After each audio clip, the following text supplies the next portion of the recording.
Hi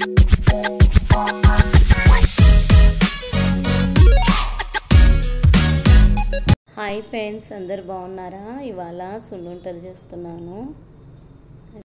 ఇది హెల్త్కి చాలా మంచిదండి. ఈ స్వీట్ పిల్లలు పెద్దలు అందరూ ఇష్టంగా తింటారు.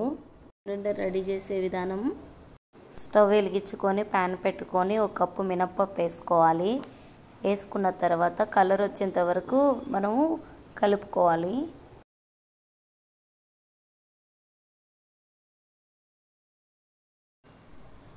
ఇట్లా కలర్ రావాలి. ఈ కలర్ వస్తే స్టవ్ బంద్ చేసుకోవడమే. ఈ మినపప్పు అంతా ఒక 10 నిమిషాలు చల్లారాలండి. వేడిగా మిక్సీ కొట్టుకోకూడదు. ఇప్పుడు చల్లగా అయిపోయిందండి. మిక్సీ కొట్టుకుందాము. 2 ఇలాచీ వేసాను.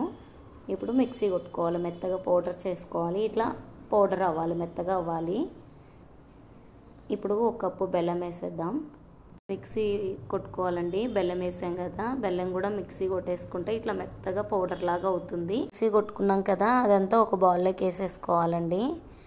వేసేసుకొని కొద్దిగా నెయ్యి ఎక్కువనే పడుతుంది. ఇప్పుడు కిస్మిస్, జీడిపప్పు వేసేసుకోవాలి. వేసేసుకొని ఇప్పుడు నెయ్యి వేసేసుకుందాం. కొద్దిగా నెయ్యి ఎక్కువనే పడుతుంది. మిశ్రమం అంతా మంచిగా కలుపుకోవాలి. కలుపుకొని మంచిగా రౌండ్గా బౌల్ లాగా చేసేసుకోవాలి. ఇదిగో ఇలా కలుపుకోవాలండి.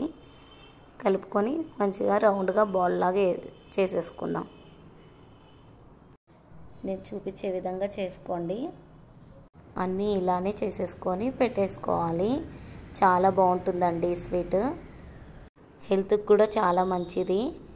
పిల్లలు ఇష్టంగా తింటారండి. స్కూల్ నుంచి రాగానే ఒక లడ్డు ఇచ్చామంటే ఇష్టంగా తింటారు. ఒకసారి ట్రై చేయండి. మీరు కూడా ట్రై చేసి కామెంట్ ద్వారా చెప్పండి. ఈ వీడియో కానీ మీకు నచ్చినట్టుంటే లైక్ చేయండి, షేర్ చేయండి, సబ్స్క్రైబ్ చేసుకోండి.